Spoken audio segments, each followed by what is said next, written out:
먼저 제주 시범 사업부터 좀 이야기 드릴 건데요. 아까 이야기했지만 기존은 한 전일 SMP를 결정하는 체계였다면 제주 시범 사업은 지금 전일 시장에서 먼저 이제 11시와 그 다음에 17시에 먼저 SMP를 먼저 결정을 합니다.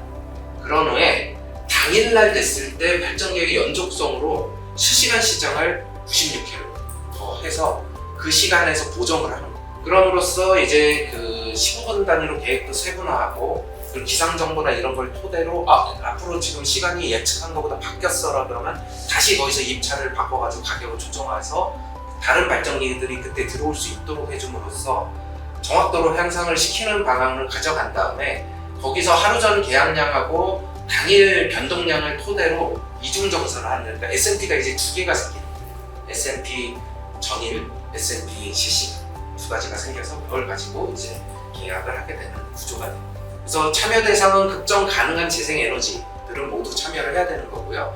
1메가부터 3메가의 경우에는 선택이 가능한데 3메가 이상이 초과하는 경우는 무조건 참여가 되어 있도록 되어 있고요. 그리고 단독형일 경우에 1메가는 어쨌든 넘어가야 되지만 집합형일 경우에는 현재는 이제 제주도는 1메가부터 100메가까지인데 육지로 오게 되면 아마 20메가부터 시작을 하게 될 겁니다.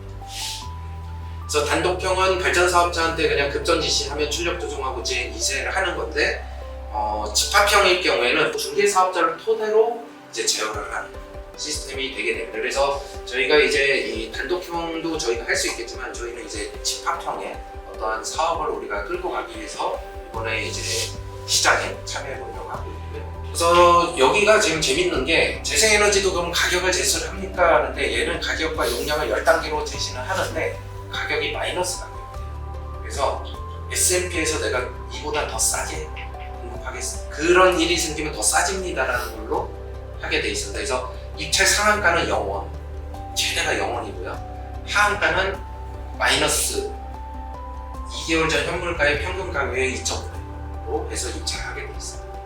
그러면 이제 우리가 정산을 받을 수 있는 것이 뭔가 이익이 있어야 되잖아요. 그래서 우리는 급정 가능 재생 에너지한테는 전력량 정산금 당연히 이제 전기를 팔면 받아야 되고요. 변동비 보전을 해줘야 되고 기대이익 정산금도 해줍니다. 대신에 이제 그 임밸런스 페널티를 때리게 되면서 이건 마이너스고요. 그 다음에 이제 용량 정산금이라고 우리가 CP 요금을 주게 된다. 우리가 용량을 이만큼 있으면 그냥 당연히 돈을 그냥 주는 것들이 하나 생기게 돼요.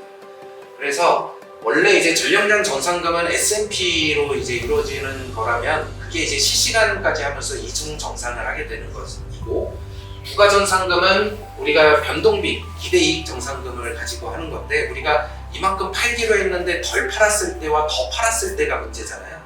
그거에 대한 부분을 이제 정산을 해주는 부분이고요. 그 다음에 용량 정산금은 내가 이런 용량을 계통에 확보해 줌으로써 그냥 가져갈 수 있는 금액이라고 보시면 되고 임밸런스 페널티는 내가 이렇게 제어를 내렸는데 제어를 따르지 않을 경우에는 페널티 금액을 받게 돼 있습니다. 그래서 전력량 정산금은 하루 전에 이제 우리가 계약을 예를 들어 이만큼 하기로 했었어요. 근데 실시간에는 이만큼 더 하게 되면 실시간에 그 가격에 이만큼 더한 거를 더 더해가지고 가격을 매겨줘야 되잖아요. 그래서 이제 이익이 발생되면 추가 발전량이 나오고요. 이게 이제 하루 전에 이만큼 하기로 했는데 전력 계통이 문제가 생겨서 KPX가 이만큼을 빼서 가격을 이렇게 내가 덜 팔았잖아요.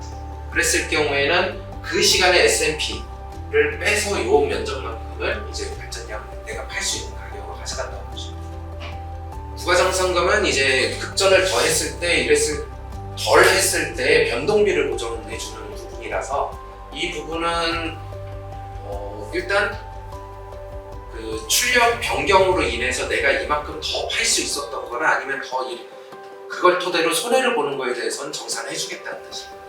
용량 정산금은 기준 용량, 내가 태양광 발전소 기준 용량이 얼마가 있으면은 거기에다가 이제 공급 가능 용량, 변경 가능 용량, 그 다음에 실효 용량 중에 가장 작은 값을 곱해서 일단 돈을 주게 돼 있는 거서 태양광은 실효 용량이 5.08% 정도 됩니다. 그러니까 우리가 1메가다 거기다 5.58% 해가지고 CP 요금 곱해가지고 하는 거예요. 저희한테 돈을 들어오는 거죠. 임밸런스 페널티는 계속 이야기되었듯이 급전 지시를 했는데 그거를 지키지 않았을 경우, 그러니까 내가 보통은 이제 더 발전하는 경우는 별 신경 안 쓰는데 덜 발전을 시켰을 때 그걸 따르지 않으면 그만큼의 이제 페널티를 더 돈을 버는 게 아니라 페널티를 엄청 매겨버립니다. 그래서 그에 대한 이야기를 하고 있습니다. 그래서 제주도에서는 지금 모의 시험 결과에서는 우리가 하루 전 시장에서는 현행에서 141원 정도의 이제 그 S&P였다면 이 모의 시험을 했을 때 이제 136.76원으로 있고 실시간 시장 진짜 현행을 했을 때는 128.7원까지 떨어졌어요. 이 실시간 시장을 함으로써 과도하게 많이 잡혔던 S&P를 많이 줄여줄 수 있다라는 그게 나오게 되었습니다. 그래서 그 시장 가격이 참여자원보다 및 참여자원이 이제 시장 가격에는 좀 더 이제 이익이 있었다라는 부분이고 거꾸로 이제 S&P 자체도 좀 더 이제 그 떨어지는. 그러니까 이제 참여하시면 돈을 벌 수 있으시고요. 개통도 가격을 좀 더 낮출 수 있었어요 라는 결과가 나왔다는 이야기를